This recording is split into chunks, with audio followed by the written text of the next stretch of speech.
il y a beaucoup de gens qui sont rassurés par le fait que chaque jour ressemble à la veille. Pour moi, c'est la mort. Moi, chaque jour soit une surprise, un émerveillement. Les entrepreneurs disent, mais monter une boîte, c'est prendre des risques. C'est des risques de quoi, en fait? Tu préfères être employé dans un grand groupe avec un salaire tous les mois ou monter une boîte? Si jamais tu te plantes, tu peux tourner dans un grand groupe avec ton salaire tous les mois. C'est quoi ton risque, en fait? J'ai voulu gagner de l'argent pour ne pas avoir à travailler si j'ai pas envie, pour pouvoir aller à un endroit si j'ai envie d'y aller, pour pouvoir aider des gens si j'ai envie de les aider. Enfin, sortir de la matrice, quoi, sortir de la rat race. Ça a été une envie très très tôt. Hello les aventuriers, j'espère que vous allez bien. J'ai l'honneur aujourd'hui d'avoir comme invité une personne que j'apprécie beaucoup parce qu'il définit parfaitement pour moi le nom de ce podcast. Il a réalisé plusieurs vies. C'est un multi-entrepreneur, un investisseur, un passionné de voyage et maintenant reconverti en DJ. Donc cette personne, c'est Pierre Kosciusko-Morizet. Enchanté. Salut, de rien. Alors déjà, tout d'abord, est-ce que les 4 mots pour te définir te définissent bien, et est-ce que aussi tu peux te présenter un petit peu rapidement déjà? 4 mots. Les 4 mots que j'ai dit, multi-investisseur, entrepreneur, passionné de voyage et reconverti en DJ. C'est des choses vraies. Ah, DJ, je crée de la musique. Après, je la joue. Ok.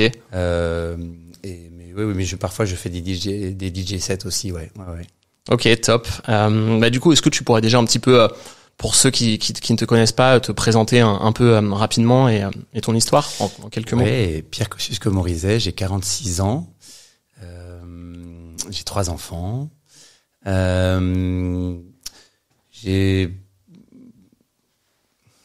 fait longtemps que j'ai pas fait de médias, donc j'ai tellement envie d'en faire. Là, je sais pas exactement pourquoi j'ai accepté d'ailleurs. Je serais curieux d'ailleurs de savoir pourquoi t'as accepté. T'as été très fort, je sais pas, t'as dit les bons mots qui m'ont convaincu. Mais en gros, en 2 mots, donc j'ai créé des entreprises. J'ai fait une école de commerce assez tôt, commencé à créer ma première entreprise quand j'avais 21 ans.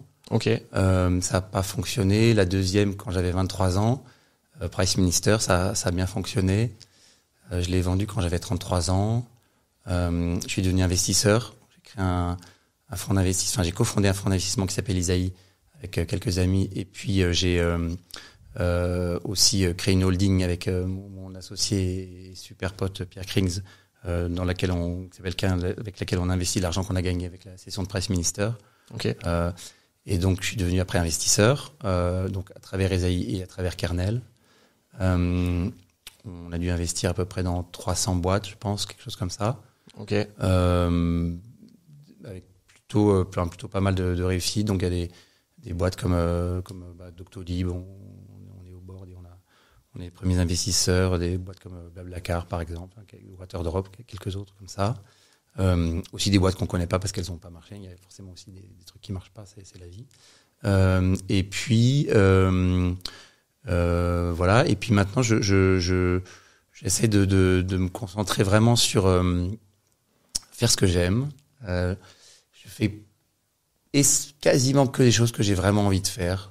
Vraiment, j'essaie d'être très présent à chaque instant de ma vie. Donc, faire que des choses qui me paraissent vraiment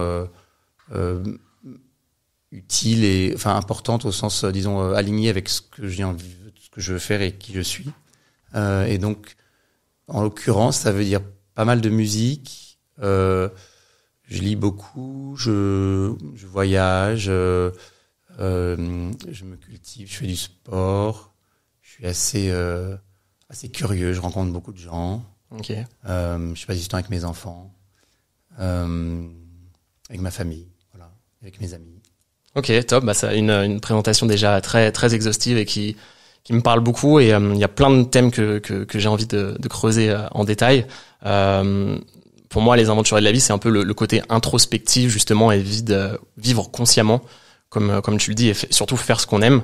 Donc je vais vouloir creuser un peu tout ça, mais déjà pour essayer de suivre un peu l'ordre des choses, je serais curieux d'en savoir un peu plus sur ton parcours entrepreneurial, tes débuts notamment, comme tu disais, ton échec, et ensuite avec ta première startup, et ensuite comment tu as vécu ce premier échec, et ensuite la genèse un peu de Price Minister.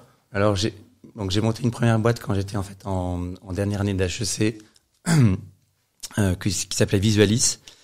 qui était avec un système de comptage de personnes pour compter les gens qui rentraient, qui sortaient d'un espace donné.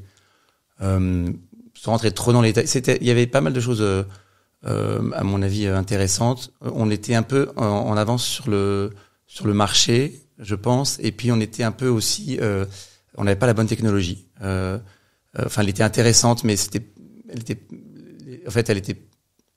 en gros, on s'est fait un peu planter par notre partenaire technologique, sans que ce soit de sa faute. Enfin, les événements ont fait ça, donc j'ai dû fermer la boîte.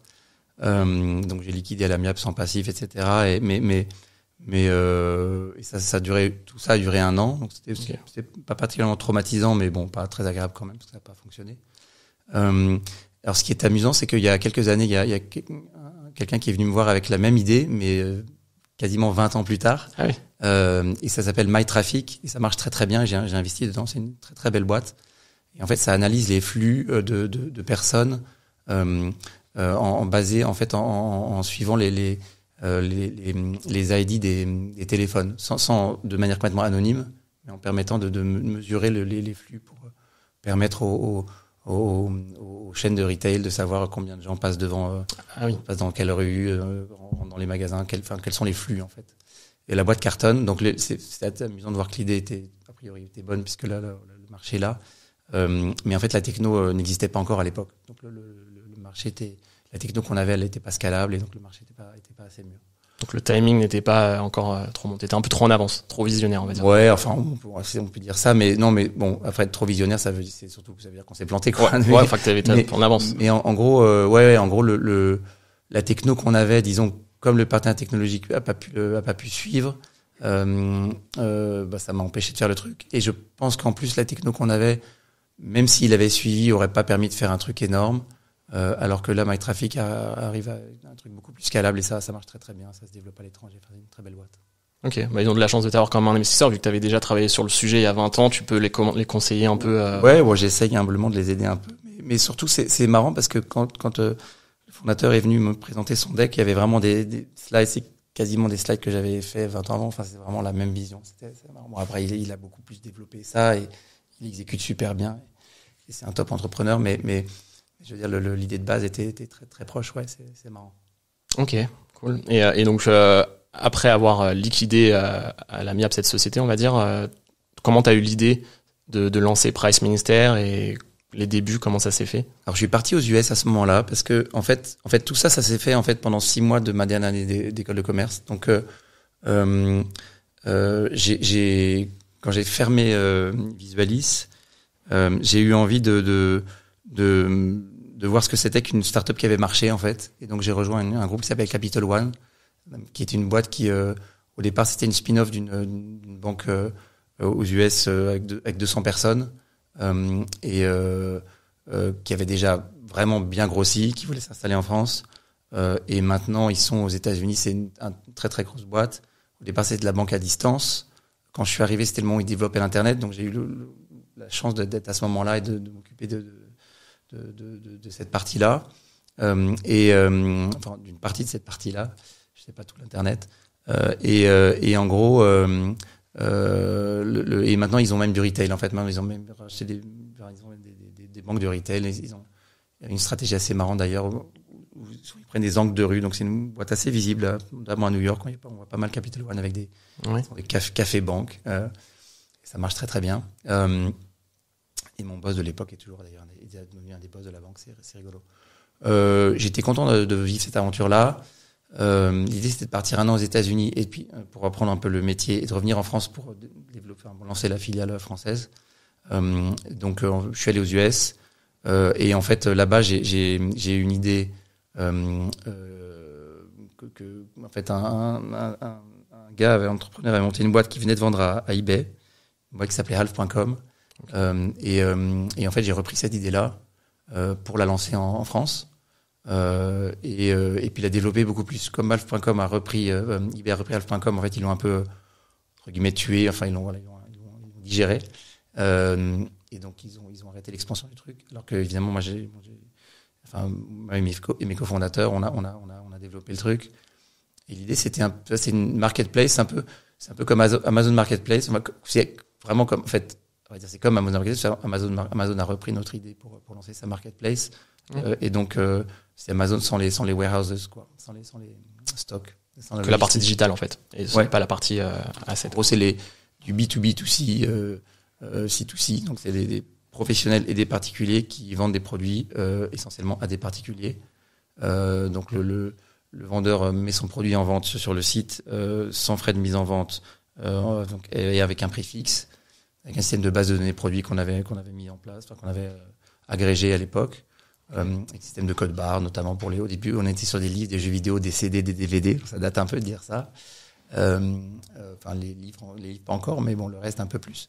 Et donc, le vendeur mettait en ligne et l'acheteur, quand il voyait le produit, nous payait nous. Le vendeur envoyait directement le produit à l'acheteur et dès que l'acheteur achetait le produit, on payait le vendeur. On faisait tiers de confiance sur la transaction, on prenait un cut. Une commission. Okay. Ouais. Un modèle ultra classique. Maintenant, il y a des places de marché, il y en a partout. Mais à l'époque, il n'y en avait pas vraiment, en fait. Donc, on a un peu lancé ce modèle-là en France, en Europe, en fait. Ok, ouais, top. Et est-ce que tu penses que justement, c'est toujours un peu d'actualité, le fait de s'inspirer, comme tu as fait, du marché américain pour ramener des idées actuellement? Ma fille hier, qui a 15 ans, qui veut réfléchir à monter une boîte déjà. Et je lui disais que c'est toujours possible de s'inspirer. De toute façon, c'est bien de s'inspirer de ce qui existe. La création, la créativité, elle vient de ça. Ça vient rarement de rien. La créativité, c'est deux idées qui s'entrechoquent et qui dans un cerveau et qui en créent une nouvelle. Donc on s'inspire de ce qui existe. Juste le copier-coller, je pense que c'est plus difficile maintenant parce qu'il y a plein d'entrepreneurs et d'entrepreneuses dans la plupart quasiment tous les pays du monde qui sont à l'affût. Et il y a même un peu des usines de création d'entreprises, on les connaît, donc des sortes de start-up studios qui regardent les boîtes qui se montent pour pouvoir les copier très vite avec des équipes déjà prêtes, avec des équipes techniques déjà prêtes, des systèmes comme Rocket Internet. Ouais, comme Rocket, effectivement, les frères Samwer, ou il y en a d'autres. Et donc, en fait, juste faire ça, je pense, c'est plus compliqué aujourd'hui. Donc, je conseille à ma fille plutôt d'aller de repartir classiquement, quoi, de repartir des besoins, des besoins du quotidien, d'une frustration du quotidien. On se dit, tiens, mais comment est-ce que je pourrais faire ça mieux? Tiens, je pourrais créer une boîte pour aider les gens à faire ce truc-là. On peut aussi créer des boîtes en créant un besoin, mais ça, évidemment, c'est un pari plus fort et c'est plus de risque d'une certaine manière. C'est aussi peut-être plus gros l'output, mais souvent les créations de boîtes, c'est que ça vient quand même d'un besoin du quotidien qui se révèle, quoi. Mais quand tu te rends compte de ce besoin, ce problème, on va dire, essayer de très très rapidement faire une étude de marché exhaustive pour voir s'il y a des business similaires qui existent déjà aux États-Unis ou ailleurs pour peut-être. Ouais, alors, étude de marché. Il y a deux choses différentes. Il y a étude de la concurrence, étude de marché. Ouais. Étude de la concurrence, ça va vite parce qu'avec Internet maintenant c'est super simple. Je vais passer pour un dinosaure, mais Price monté en 2000. Internet c'était pas grand-chose en 2001, donc ça existait heureusement puisqu'on était quand même une boîte Internet, mais il n'y avait pas toutes les infos. Aujourd'hui, sur Internet, tu trouves sur ton smartphone, tu as toutes les infos sur toutes les boîtes très vite. Donc c'est facile de voir ce qui existe déjà. Et après, la taille du marché, l'étude de marché, ça se qualifie. Alors, si tu montes une boîte tech, ce qui est bien, c'est que tu peux faire plein de tests. Tu peux très facilement aujourd'hui, en plus, développer avec des trucs en no-code ou en hébergeant des choses dans le cloud aussi.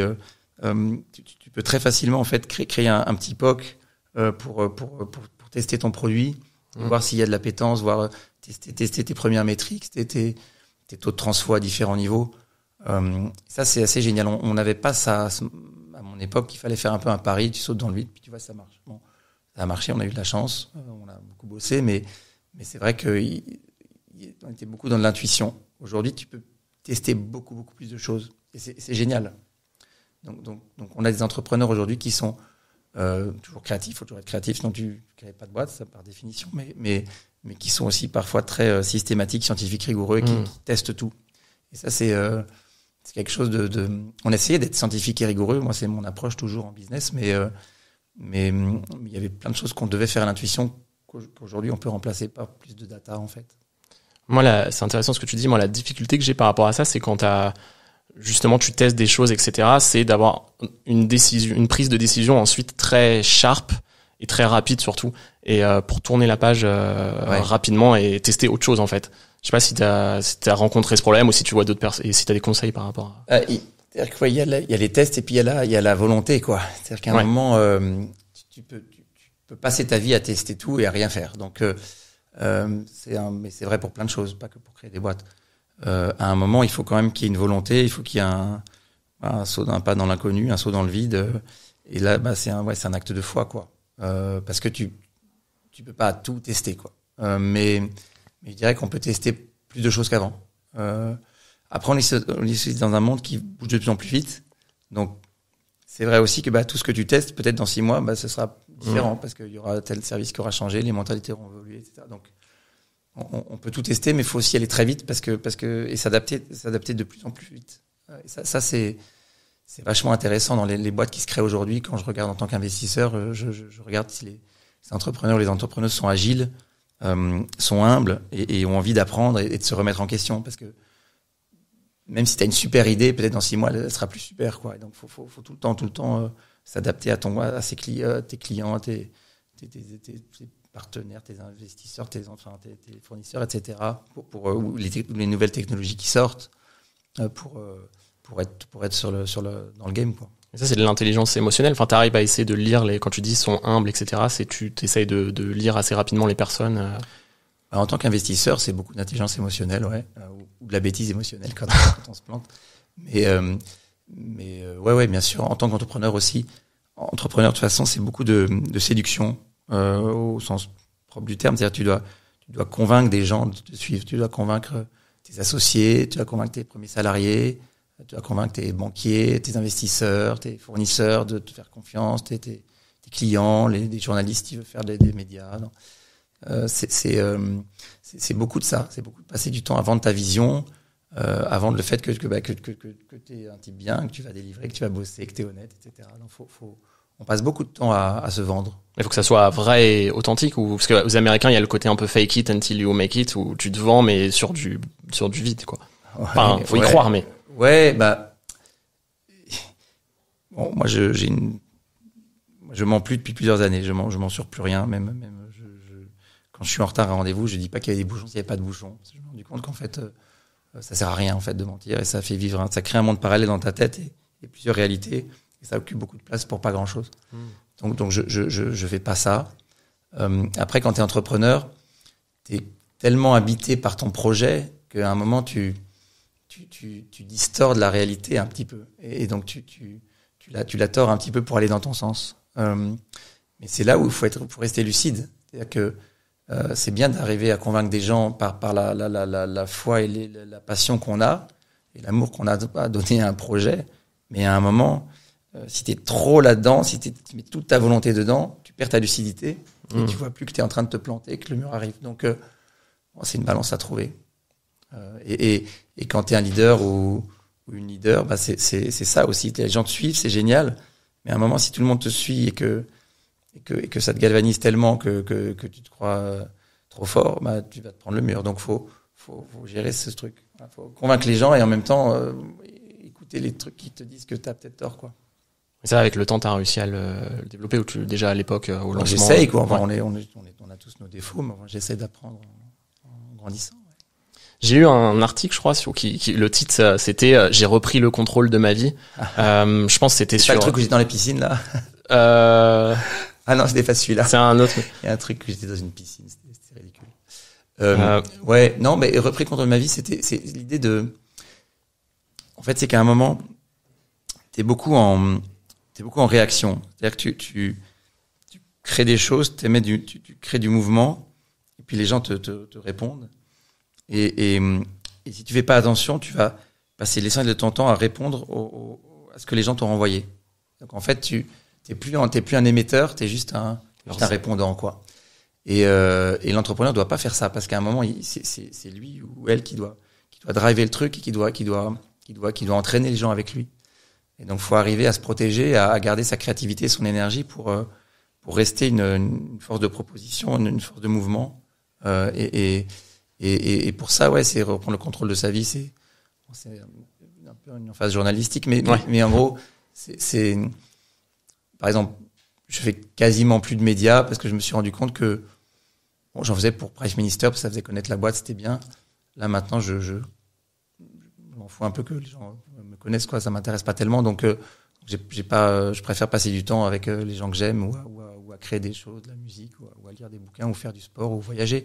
Et donc, en fait, l'idée, c'est de récupérer du temps pour moi, pour faire les choses qui me tiennent vraiment à cœur, plutôt que répondre aux sollicitations extérieures et sortir un peu de la matrice, quoi, sortir un peu de la vie que la plupart des gens ont, où ils essayent de cocher des cases, de gagner un peu plus, d'être un peu mieux comme ci, comme ça, d'avoir un peu plus de je sais pas quoi. Quand tu fais ça, t'es pas aligné, t'es pas toi-même. Tu poursuis un rêve qui est pas le tien. Moi, déjà, j'essaie de rien poursuivre, donc j'essaie de rien chaser. Donc, l'idée, j'ai composé une chanson hier avec Simon, avec qui je fais du son. C'est not wanting, I don't want anything, ready for everything.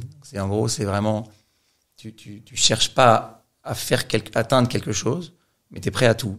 Tu te tiens prêt. T'es ouvert à tout. Et tu es dans un flow et tu vas vers ce qui t'appelle, ce qui te correspond, et ça te permet d'être le plus aligné possible et les gens le sentent et ils te suivent aussi. Mais il faut quand même que quand tu te lèves le matin parce que si tu te laisses à rien faire, sans avoir un but précis, tu peux très vite rester allongé dans le canapé et ne rien faire. Enfin, comment t'arrives à quand même choisir ce qui va t'animer Je suis hyper actif, donc j'ai pas de problème avec ça. Quand je me lève le matin, moi j'ai 3 pensées qui me viennent en tête en ce moment. Ça fait un moment. C'est qu'est-ce que j'ai de la chance, la vie est belle, qu'est-ce que je suis heureux. La gratitude. Et la gratitude. Et ça, je pense, c'est parce que j'ai la chance d'être très aligné, de faire vraiment que des choses qui me paraissent, alors quasiment que. Après, on n'est jamais complètement 100% aligné, mais très essentiellement des choses qui me paraissent être les bonnes choses pour moi et puis pour les gens en général. Enfin, mais pour moi essentiellement, ça part de moi. Et puis l'idée, c'est de faire des cercles concentriques, quoi. C'est d'essayer d'être soi-même le plus heureux possible et puis de contribuer si possible au bonheur de nos proches, des gens qu'on aime et puis un peu des autres aussi si on peut, en restant humble, quoi. Moi, je cherche pas à changer le monde, mais j'ai plutôt envie d'être une énergie positive dans le monde. Et donc à mon humble niveau. Et donc à mon petit niveau. Et donc voilà. Donc non, j'ai des journées très occupées parce que je suis très curieux. Donc je suis passionné par plein de choses.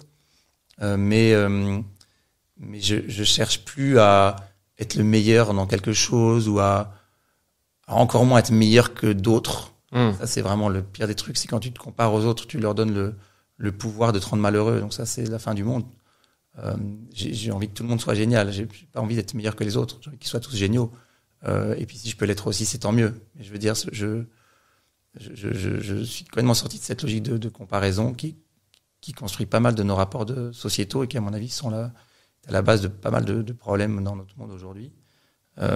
Mais donc, au-delà de pas se comparer, c'est aussi l'idée de pas chercher quelque chose, de pas chercher à être le meilleur dans un truc. Par contre, quand je fais quelque chose, c'est que vraiment j'ai senti une aspiration pour ce truc.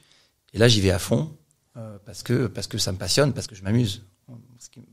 Moi, je m'amuse tout le temps. J'ai un enfant, donc j'essaie d'être authentique comme un enfant et donc de faire que les choses qui m'amusent et de pas faire de caprices.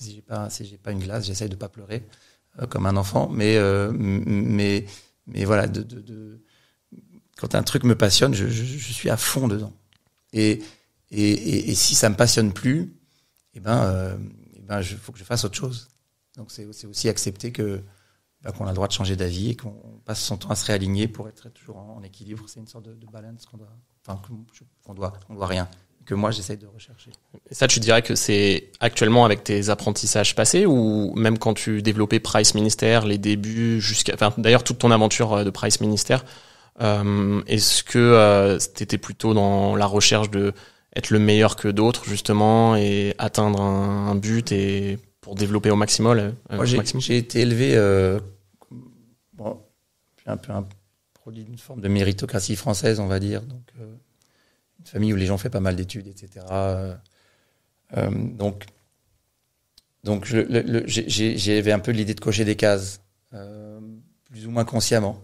Et donc, les cocher des cases, c'était avoir une femme, une maison avec une piscine, des enfants, gagner de l'argent. Alors, gagner de l'argent, j'ai toujours su que c'était pas ça qui allait me rendre heureux, que c'était un moyen d'être libre. Parce que j'ai toujours senti que ce qui me motivait au fond, c'était d'être libre. Et donc, j'ai voulu gagner de l'argent pour ne pas avoir à travailler si j'ai pas envie, pour pouvoir aller à un endroit si j'ai envie d'y aller, pour pouvoir aider des gens si j'ai envie de les aider. Enfin, sortir de la matrice, quoi, sortir de la rat race. Ça a été une envie très très tôt. Pas du tout. J'ai jamais été attiré par les voitures de luxe, les fringues de luxe, les montres. J'ai pas de montre. Enfin, bref. Mais je dis pas que c'est pas bien d'en avoir. Hein, les gens font ce qu'ils veulent, mais pour moi, l'argent, c'était vraiment juste un moyen d'être libre.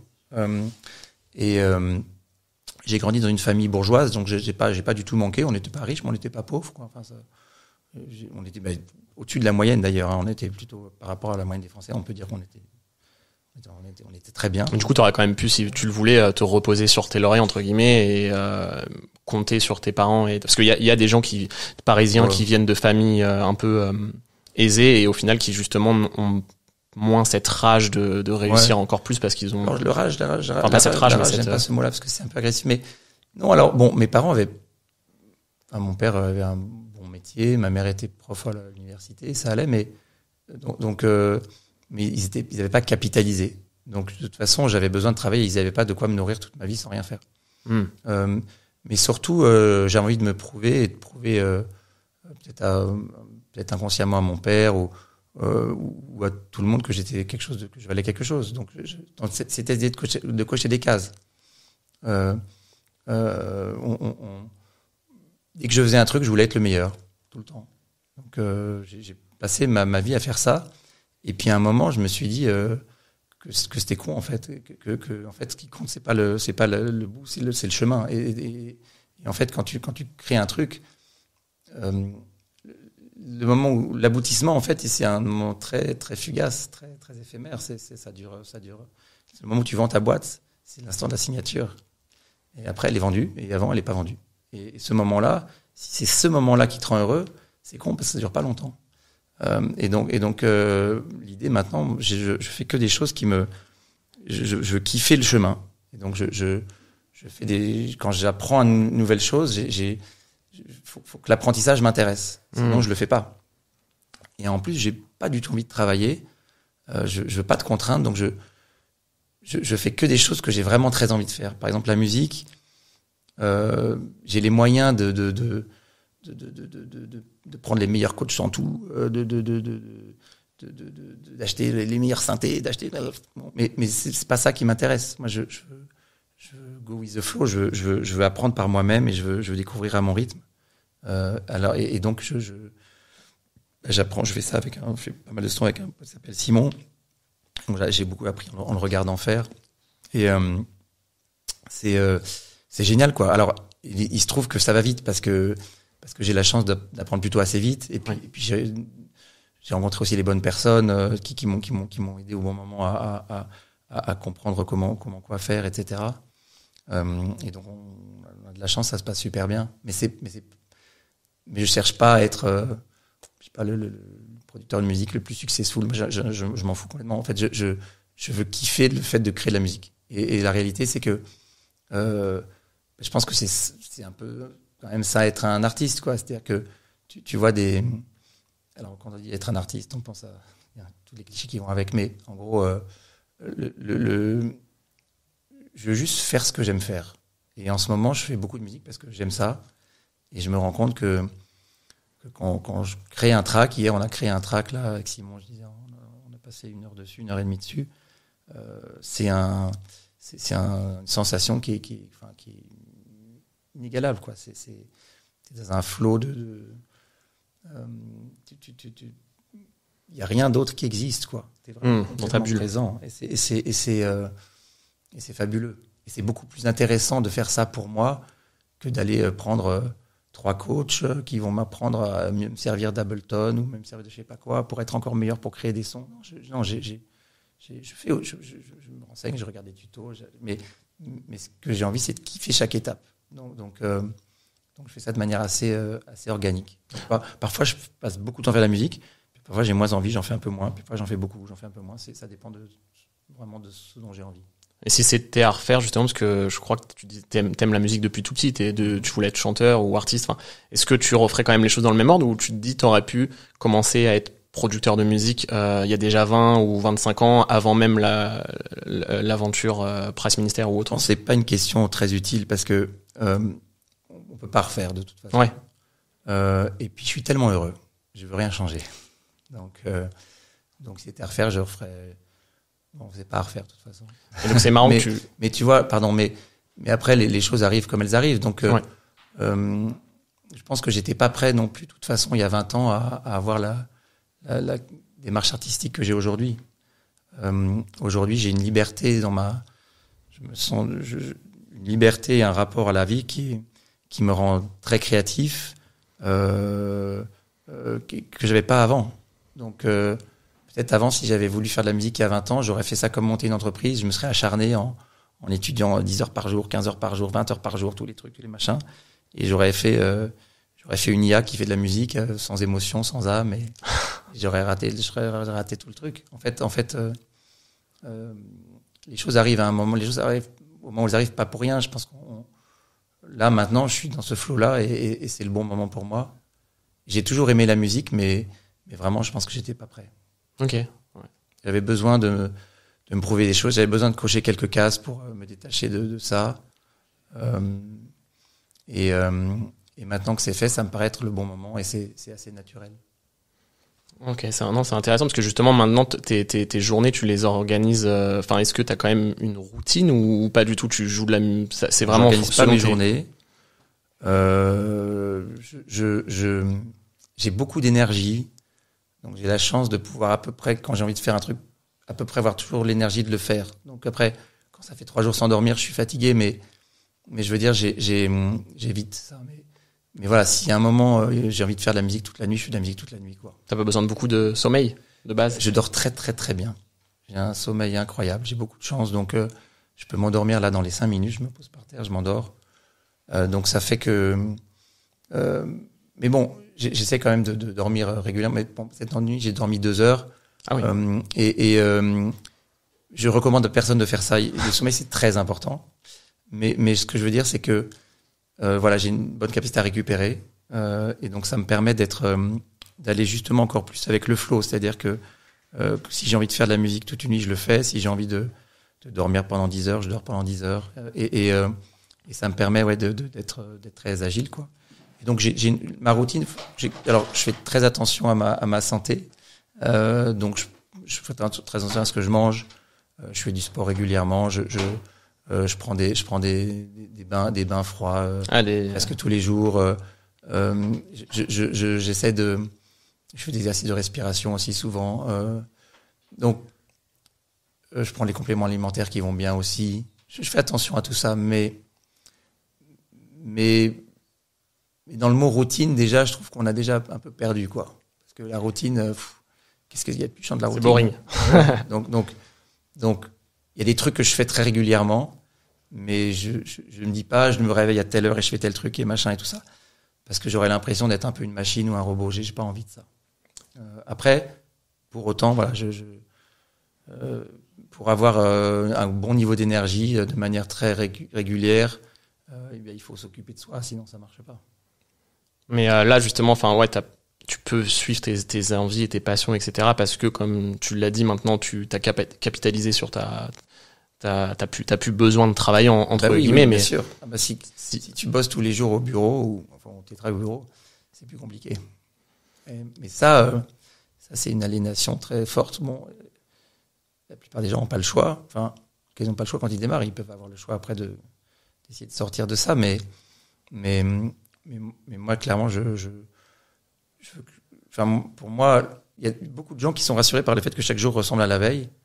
Pour moi, c'est la mort.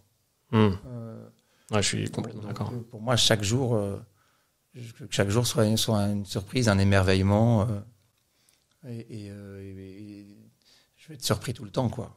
Parce que sinon je m'ennuie assez vite. C'est le problème quand on apprend vite, c'est qu'on s'ennuie vite aussi. Hein, donc c'est le problème de l'homme, de s'adapter. Et comme on s'adapte vite, s'il y a rien qui change, on a l'impression on devient une machine, quoi. Mais ce que je trouve intéressant dans ce que tu dis, c'est que tu dis que tu as plein de passions et tu es très curieux. Et moi, c'est exactement mon cas aussi. Ouais. Et c'est justement un peu, entre guillemets, mon problème, c'est que j'ai tendance à me disperser. Et est-ce que toi, pour réussir un projet ou quelque chose, il faut quand même réussir à un moment se focaliser sur un seule chose? C'est un sujet. En fait, je pense que pour ça, en tout cas, en ce qui me concerne, je n'ai pas de leçon à donner, mais pour moi, c'est vraiment trouver les choses vraiment avec lesquelles je suis très aligné. Et il y en a pas tant que ça. C'est-à-dire qu'il faut vraiment, pour me lancer dans un projet, c'est pour ça, par exemple, en 2014, j'ai voulu remonter une boîte. Okay. Et on s'est associé avec mes 3 meilleurs potes de l'époque. On a embauché une dizaine de personnes pour chercher une idée. On a mis pas mal de moyens. On s'est donné du mal. Enfin, on s'est fait du bien aussi. C'est vachement intéressant. Et en fait, je me suis rendu compte, au bout de 2 ans, que j'avais pas envie de monter de boîte. Parce que j'étais pas prêt à committer, en fait, 5 à 10 ans de ma vie sur un projet. Et il y a des gens qui montent une boîte et puis au bout d'un an, ils mettent un CEO, ils font autre chose. Moi, je suis pas trop comme ça parce que je juge personne, encore une fois. Je dis pas que c'est mal, mais si j'embarque des investisseurs dans une aventure, j'ai pas envie un an plus tard de leur dire, finalement, les gars, désolé, finalement, je vais faire du cheval, quoi. Ou je vais à la piscine. Donc plutôt du surf en ce qui me concerne. Et donc en fait, je me suis dit, j'ai pas envie de committer, en fait, aussi longtemps, sur quelque chose. Et donc je monte pas de boîte. Et je fais attention à prendre mes engagements très long terme. C'est mes enfants, parce que c'est un engagement à vie, évidemment. Mais sinon, les amis, l'amitié, la famille. Mais sinon, il y a, et les valeurs, évidemment. Mais sinon, j'évite les engagements à trop long terme, parce que je veux rester libre. Pour justement, et c'est quand on est libre qu'on peut être passionné aussi, parce que, quand je fais un truc, à n'importe quel moment, je peux arrêter de le faire. Donc, si je continue à le faire, c'est que j'en ai vraiment très envie, que ça me passionne. Et c'est cette liberté qui permet aussi de se donner à 100% dans quelque chose. Enfin, moi, je crois, en tout cas. Et là, les startups dans lesquelles tu investis, justement, à travers de ton fonds, t'es impliqué à 100% ou t'as ton associé, justement, qui fait, est-ce que c'est toi qui analyse les projets on a une équipe, qui nous aide, qui est top d'ailleurs. Moi, je veux pas travailler trop longtemps par jour parce que je préfère être dans une approche plus créative. Donc, j'essaie de limiter mon travail à pas donner de temps, mais enfin bon, à pas très longtemps par jour, en gros. Et après, il y a des jours où je peux bosser plusieurs heures, mais il y a beaucoup de jours où je bosse plutôt un quart d'heure, parce qu'en fait, quand tu gères ton argent à toi, en fait, tu gagnes beaucoup de temps par rapport à quand tu gères celui des autres. Quand tu gères celui des autres, tu dois leur rendre des comptes, tu dois expliquer que tu as tout analysé, que tu as tout validé, etc. Quand c'est ton argent à toi, si tu te plantes, c'est pour ta pomme, quoi. Donc, t'as pas besoin de te faire plein de trucs pour te rassurer. C'est moins stressant, peut-être aussi, en termes d'énergie mentale, entre guillemets. Ouais, moi, j'avoue que moi, risquer de perdre l'argent des autres, pour moi, ce serait très stressant. Bizarrement, perdre le mien, je m'en fous parce que je m'en fous pas, mais bon, je mets pas tous mes œufs dans le même panier, c'est la vie, quoi. Donc, j'ai une approche assez détendue et rationnelle, je pense, sur le sujet. Donc, est-ce que tu prends avec encore Pierre, on décide d'investir, en général, on décide en 5 à 10 minutes. Ah ouais. Et après, on a une équipe qui nous aide à analyser, à vérifier tout ce qui est légal, à faire des calls pour vérifier que les fondateurs ou les fondatrices sont des gens bien, qu'ils sont honnêtes, qu'ils n'ont pas planté des gens avant. Enfin, on fait les due deals, on fait le travail. Mais la décision d'investir, c'est essentiellement un feeling avec une personne ou des personnes. Et ça se fait très vite. T'as pas besoin d'y passer trop de temps. En tout cas, c'est notre vision à nous. Ok. Et quand tu dis justement que tu essaies de pas mettre tous tes œufs dans le même panier, est-ce que tu t'estimes que avec ta situation actuelle, il t'arrive encore de prendre des risques très risqués entre guillemets qui pourraient te mettre à risque, ou c'est plus possible ça? D'une certaine manière, j'ai l'impression d'avoir jamais pris vraiment de risques, parce que les entrepreneurs disent mais monter une boîte, c'est prendre des risques. C'est les risques de quoi, en fait? Tu préfères être employé dans un grand groupe avec un salaire tous les mois, ou monter une boîte, et si jamais tu te plantes, tu peux toujours retourner dans un grand groupe avec ton salaire tous les mois. C'est quoi ton risque, en fait? Moi, je vois pas de risque. Okay. Je pense que les seuls vrais risques, en fait, c'est de faire des trucs qui nous rendent pas heureux. Et Si tu as une mentalité d'entrepreneur, aller dans un grand groupe, c'est pas un risque, c'est une certitude que tu vas te faire chier. En revanche, voilà, quand je chante devant des gens ou quand je crée un son, je prends le risque qu'ils aiment pas. Voilà, mais c'est leur choix de pas aimer, c'est pas le mien. Moi, je prends pas de risque. Donc en fait, même la notion de risque, en fait, je ressens pas trop la vie comme ça. Oui. Les risques, pour moi, alors il y a des risques sur notre vie. Par exemple, je suis pilote d'hélico.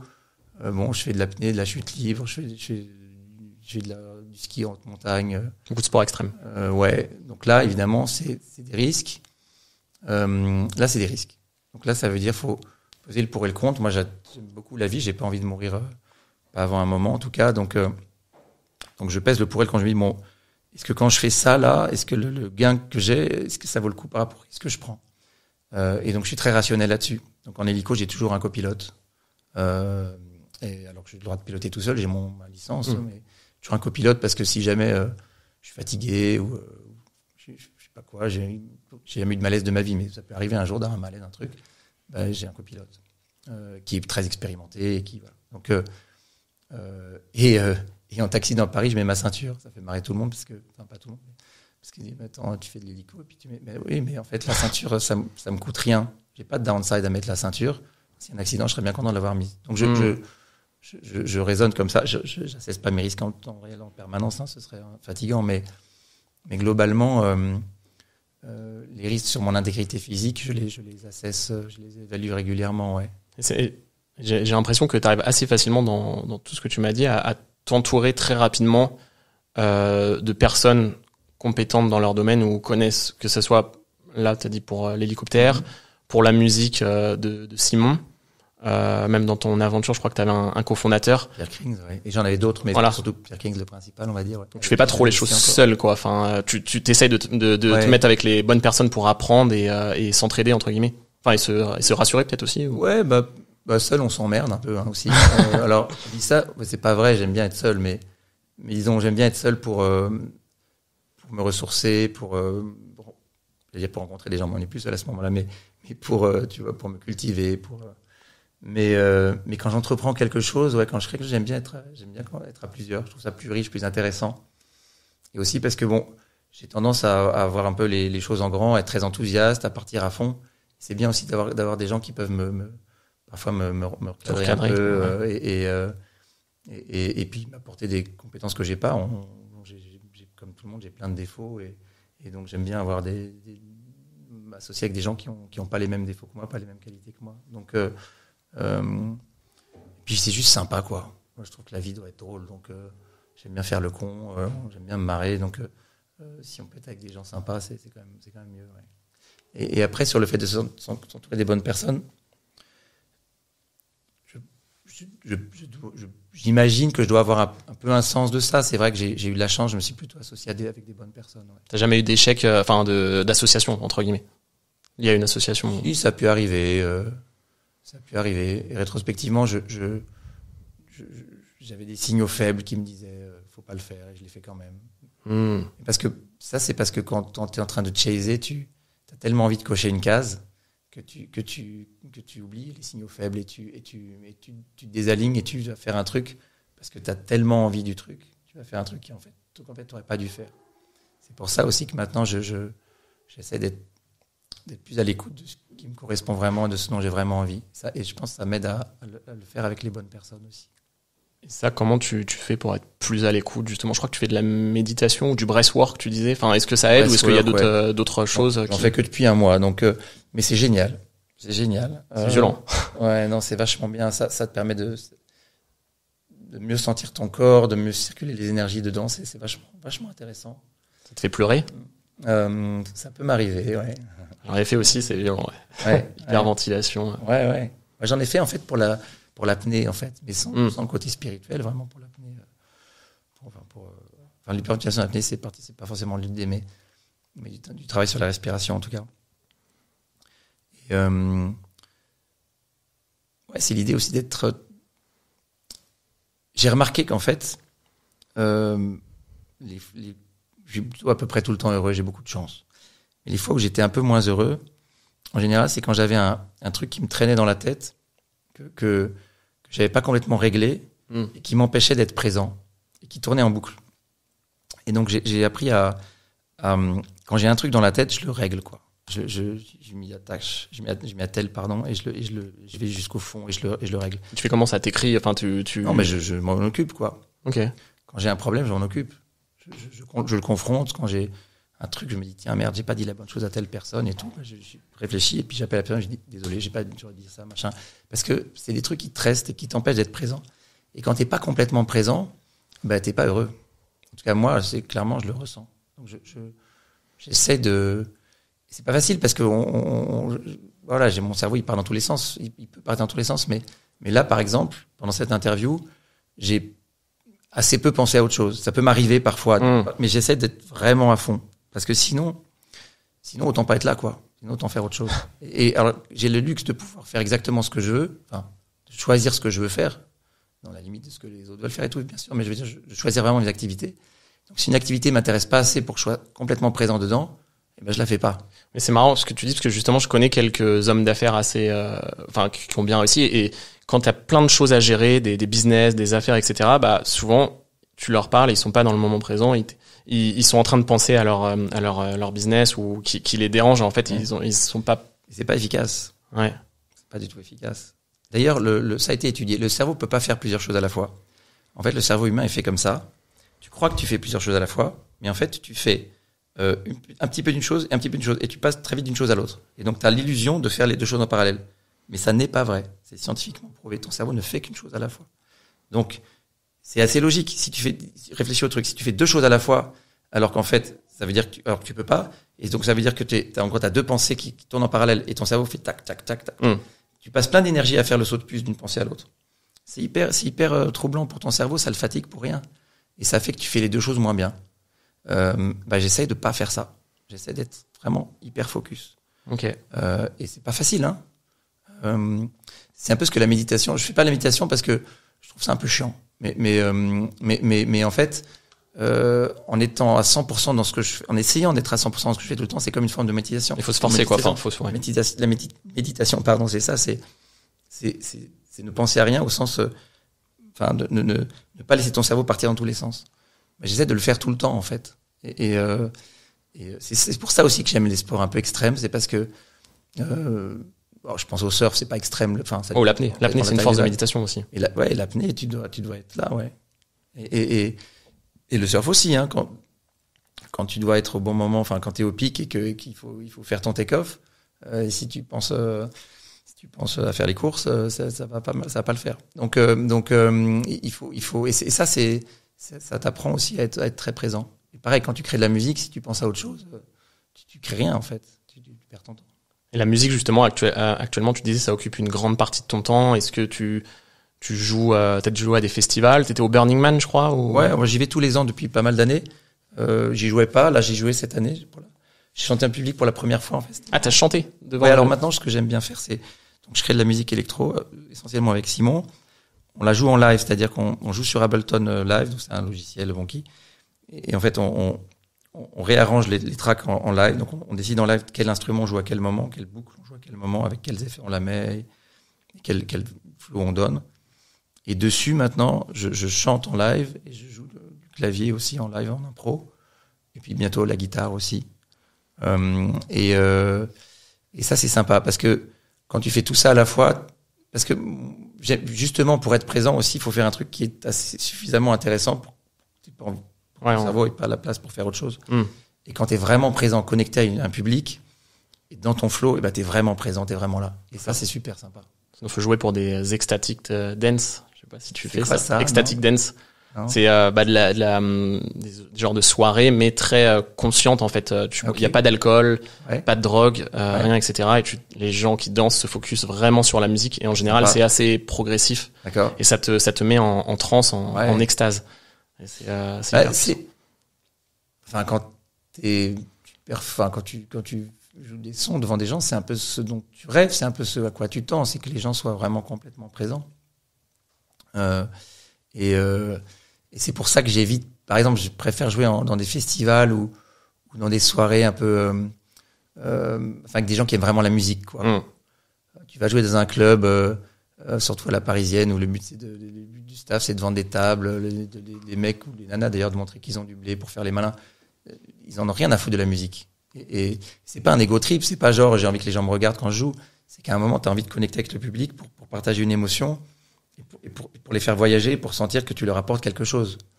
Si tu leur apportes juste un bruit de fond, c'est pas très satisfaisant. Et donc, et comme j'ai pas besoin de l'argent pour jouer, je joue que dans les choses qui me plaisent vraiment.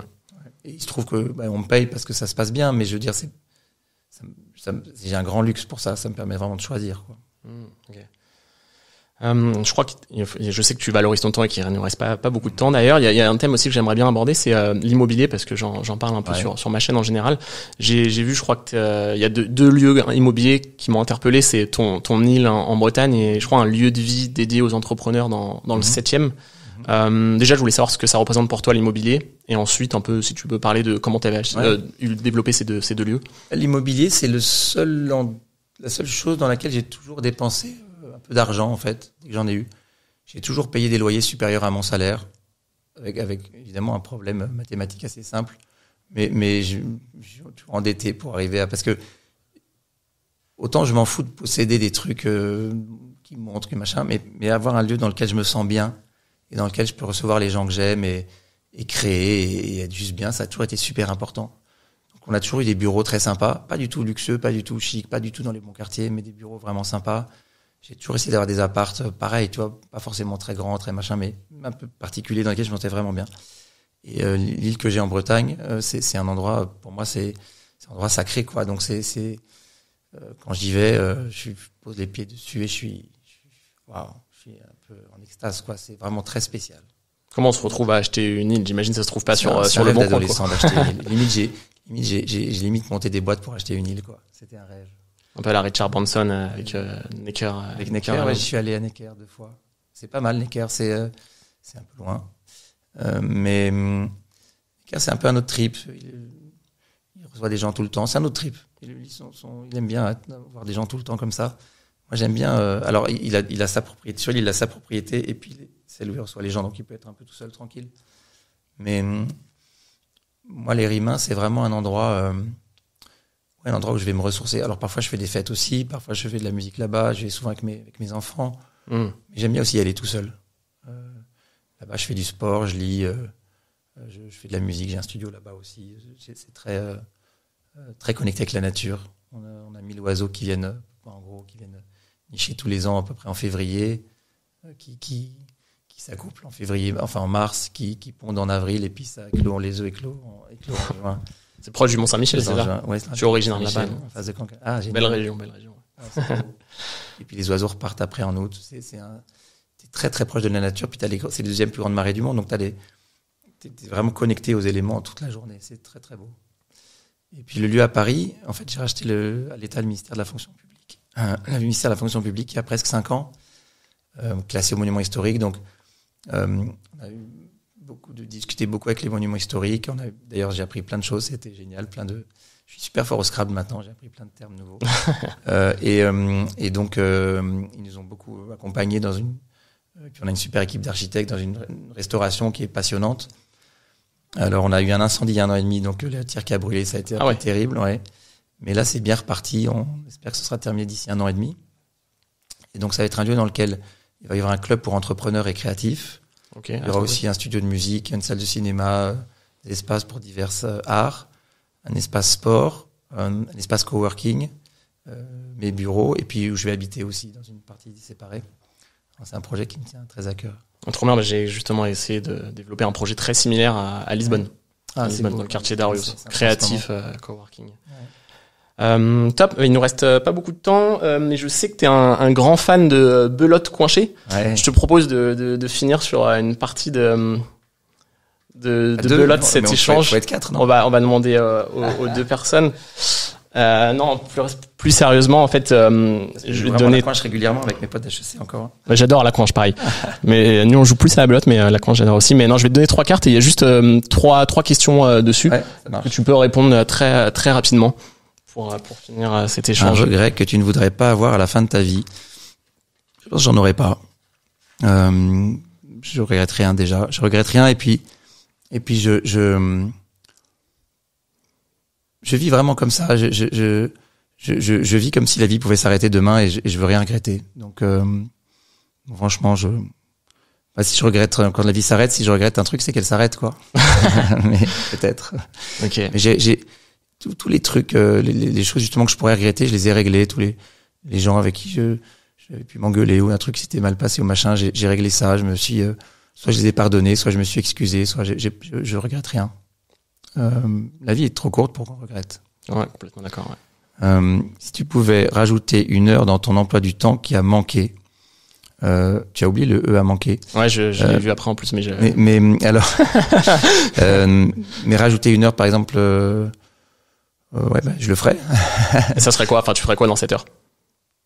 Plus d'un peu tout, parce que par définition, je fais ce que j'ai envie de faire, donc c'est pas comme s'il y avait un truc que j'avais pas eu le temps de faire que j'aurais voulu faire, sinon j'aurais fait un peu moins du reste et je l'aurais fait.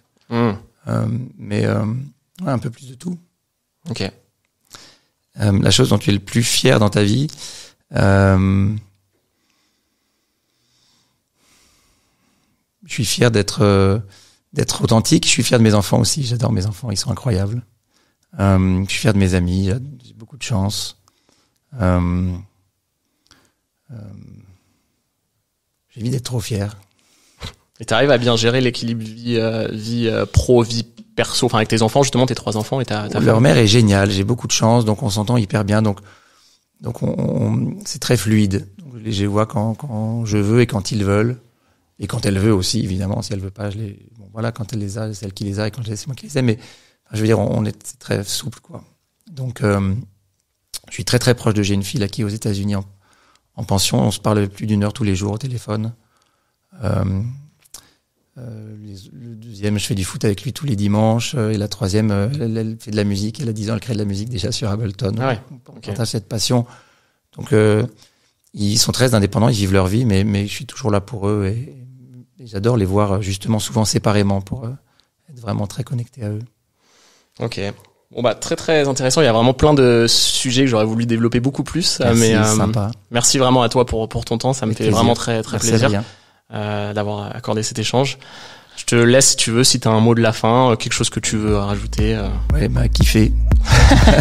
Et pour te remercier, je vais t'offrir mon livre de Chantal Goya. Ah non, la liste de Chantal Goya. non, je voyais dire Chantal Goya. Non, j'ai plutôt prendre le livre d'Adrien Hardy. Financer ses rêves d'aventure grâce à l'immobilier aux éditions Blue Green. Yes. Merci beaucoup en tout cas.